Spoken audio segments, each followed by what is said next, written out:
Millionaire Pat Toomey, he's fighting for jobs. In China, after working on Wall Street, Toomey moved to Asia to work for a Hong Kong billionaire who wanted to help the Chinese economy. And in Congress, Toomey voted to give China special trade status. Toomey's vote for China helped cost us 2.4 million jobs. Job killer Pat Toomey. Maybe he ought to run for Senate in China. The Democratic Senatorial Campaign Committee is responsible for the content of this advertising.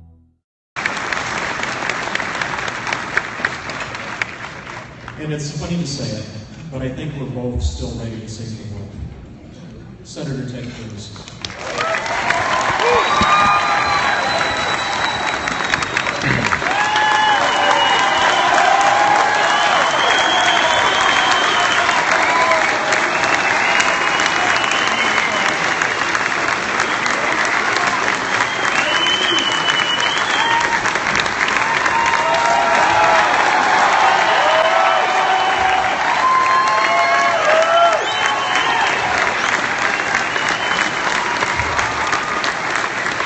God bless the great state of Illinois.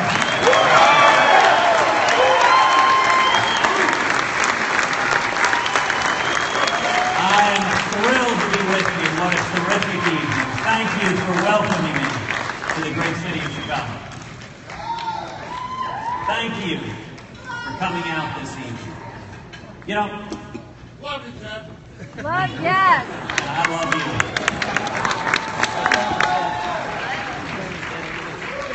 You know, you can tell a lot about a word by studying its history, its origins. You look at the word politics. Its roots are two parts. Poly, meaning many, and ticks, meaning blood-sucking parasites. And that is a fairly accurate description of Washington, D.C. And yet, I got to say, all of us here tonight, we're here for something a lot bigger than common. We're here because we recognize our country's in crisis. Because we're bankrupting our kids and grandkids. Because our constitutional rights are under assault each and every day. And because America has receded from leadership in the world, and it's made the world a much more dangerous place. And yet I'm here tonight with a word of hope and encouragement all across this country.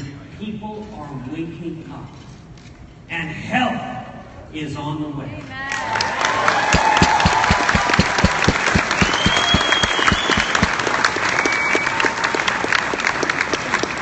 I believe this next election will be about three key issues: jobs, freedom, and security. Let's talk about each. Let's start with jobs. You know, let me talk for a minute to all the single moms out there who are working 2 or 3 part-time jobs, who've had your hours forcibly reduced to 28, 29 hours a week because Obamacare kicks in at 30 hours. Let me talk to all the steel workers and truck drivers and mechanics and plumbers, the men and women with calluses on your hands, the union members who've seen your wages stagnate, stay the same year after year. Cost of living keeps going up, but somehow your wages don't seem to keep pace. Let me talk to all the young people coming out of school. You got student loans up to your eyeballs. You're scared. Am I going to get a job? What does the future hold? And the media tries to tell us this is as good as it gets. Well, let me tell you, that is an absolute lie. You know, it's easy to talk about making America great again. You can even print that on a baseball cap. But the critical question is, do you understand the principles and values that made America great in the first place? Right.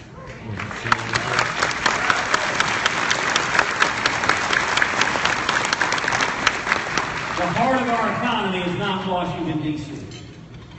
The heart of our economy is small businesses all across this great nation.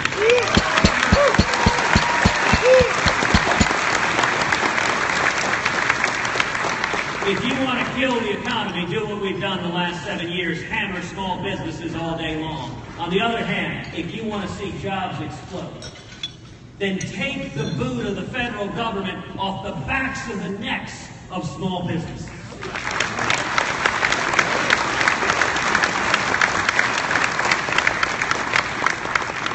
If I'm elected president, we will repeal every word of Obamacare.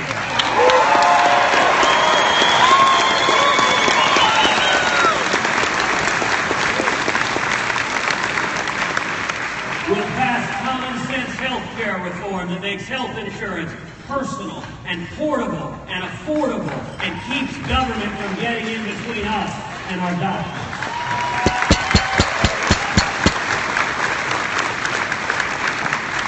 And we will pass a simple flat tax.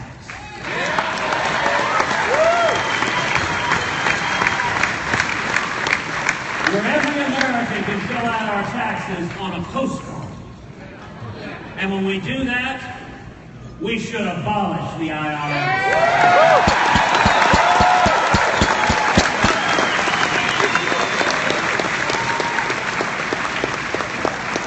And we're going to rein in the EPA and the CFPB and the alphabet soup of federal agencies that are defended like locusts on small businesses, killing jobs all across the country.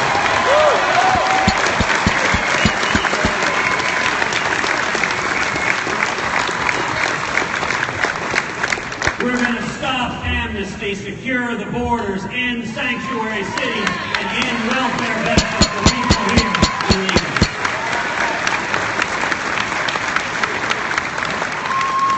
And when we do all that, we're going to see millions of high-paying jobs. We're going to see wages going up for everyone. We're going to see young people coming out of school with 2, 3, 4, 5 job opportunities. We will see morning in America again.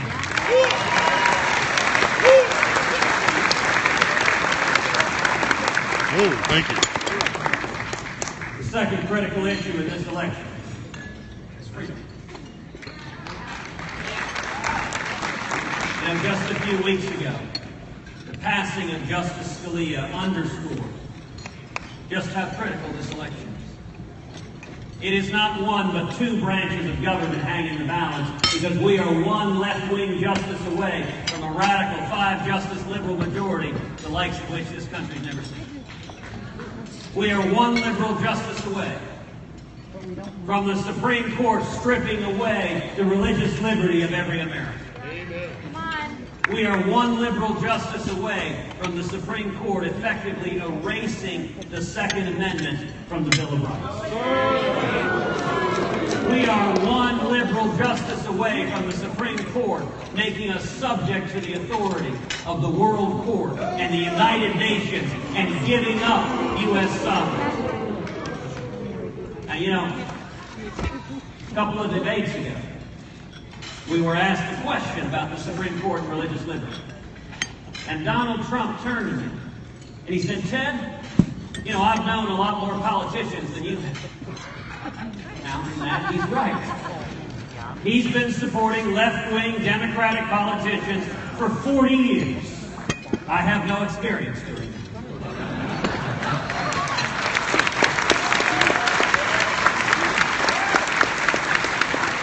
But Donald said, "Ted, when it comes to the Supreme Court, when it comes to religious liberty, you need to learn to compromise. You need to learn to negotiate. You need to work with the Democrats." Well, let me be very, very clear to the men and women of Illinois.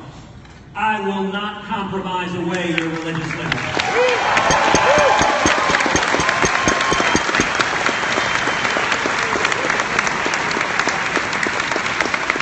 And I will not compromise away your Second Amendment right to keep and bear arms.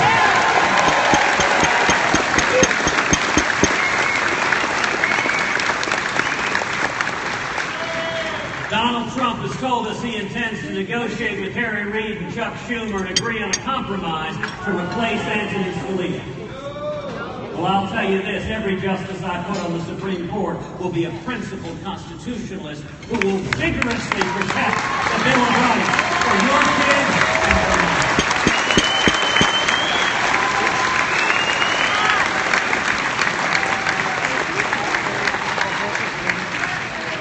The third critical issue at stake in this election is security. You know, again, we have seen a president who abandons and alienates our friends and allies, and who shows weakness and appeasement to our enemies. 2 debates ago, Donald Trump explained, he said if he was president, he would be neutral between Israel and the Palestinians. Well, let me be very, very clear for you. If I am president, I have no intention of being neutral. America will stand unapologetically with the nation of Israel.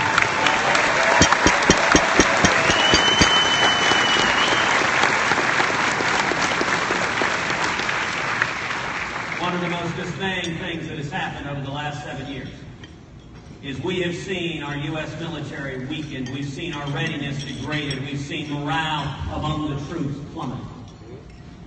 Now, I'll point out, we've all seen this before as a nation. We've seen another left-wing Democratic president, Jimmy Carter, similarly weaken and undermine the military. And in 1981, Ronald Reagan came into office.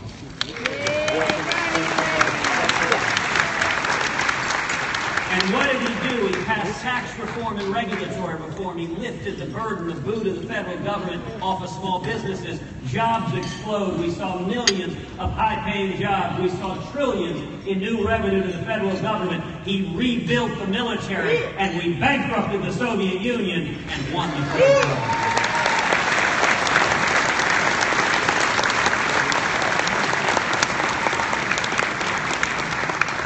I intend to do the exact same thing with radical Islamic terrorism.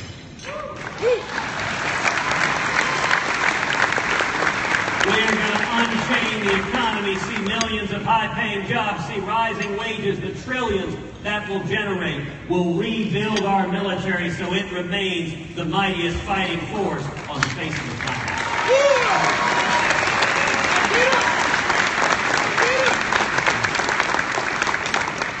No longer will our military be governed by political correctness.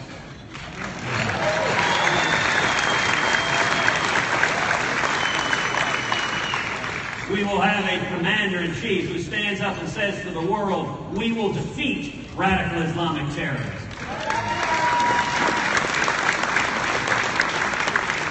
We'll have a president willing to utter the words. Islam.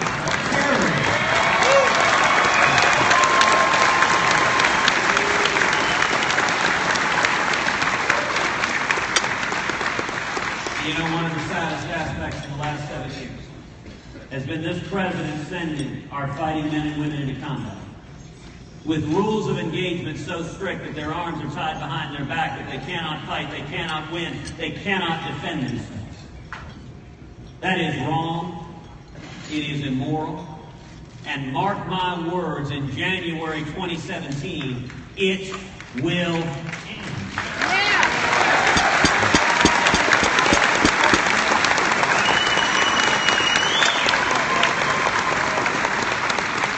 We have always been reluctant to use military force. America slowed down. But if and when military force is needed, we should use overwhelming force, kill the enemy, and then get the heck out!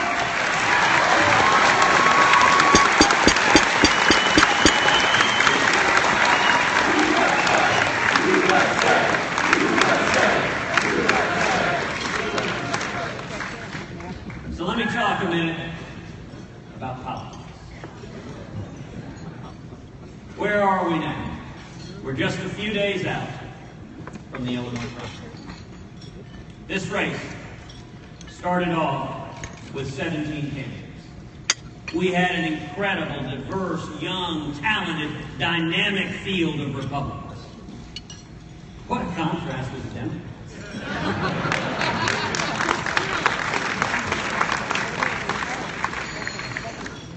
And through the course of the year, through the course of a good and vigorous primary, the field is narrowed and it is narrowed and it is narrowed.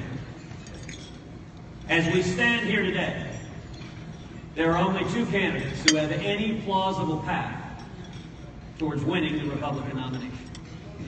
To win the Republican nomination takes 1,237 delegates. Right now, I have 361 delegates. Donald Trump has 460. He has 99 more than I do. Nobody else is remotely close. Now, at this point, I want to speak to the 65 to 70% of Republicans in Illinois and across this country who recognize that Donald Trump is not the best candidate to go head-to-head with Hillary Clinton.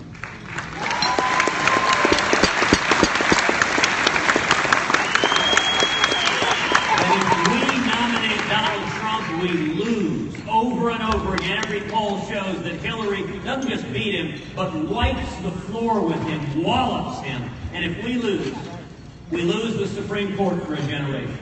We lose the Bill of Rights. In all likelihood, we lose the Senate and maybe even the House, and we lose races all up and down the ballot. If you're one of the 65 to 70% of Republicans who recognize Donald Trump is not the best candidate to go up against Hillary Clinton, then I would welcome you to come and join us, because our campaign is the only campaign that has beaten Donald Trump over and over and over again, and that can and will beat Donald Trump and win this nomination.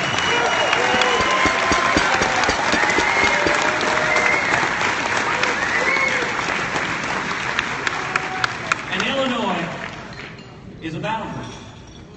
Listen, Illinois is used to being neglected by Republicans. Yes, they are. Yes. Y'all have the burden of living under despotic, messed up, left-wing Democratic rule. Which means to men and women here, you're hardy, you're principled, and you're fighters. Yeah. But Illinois is a state that matters in this primary. Right now in the state of Illinois, Donald Trump and I are effectively tied. We are neck and neck here in the state of Illinois. And to get to 1237, listen, the media has already given the nomination to Donald Trump. They desperately want him to be the nominee because he may be the one person on the face of the planet Hillary Clinton can beat.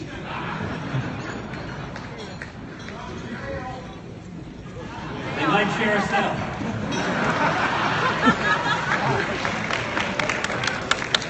But the nomination is not going to be decided by the Washington establishment parachuting in some favored choice at a broker convention. If you want to beat Donald Trump at the ballot box.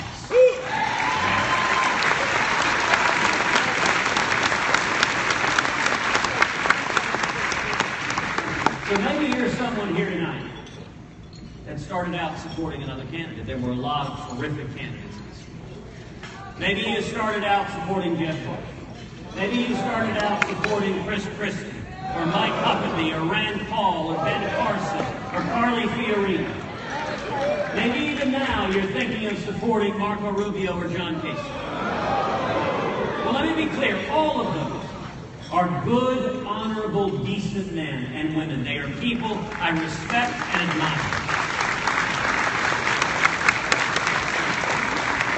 But what the elections have made clear is that none of them is in a position to be able to beat Donald Trump and win the Republican nomination. So if you started off supporting one of those other candidates, let me invite you to join us. Come, stand together, stand united as one.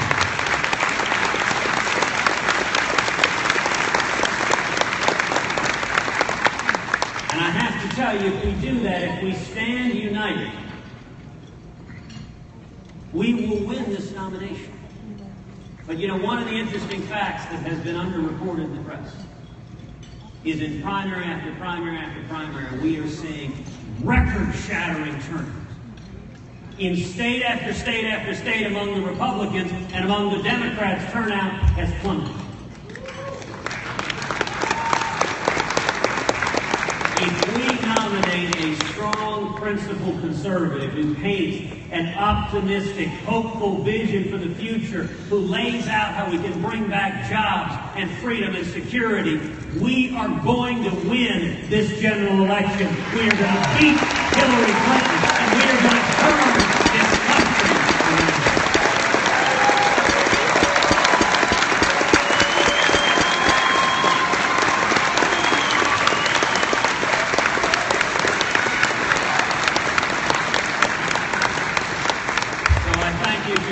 I thank you for your leadership. I ask you to join us not only to come out and vote on Tuesday, but to pick up the phone and call your friends and your family and your neighbors and your loved ones and urge everyone, let's stand together. Let's stand united.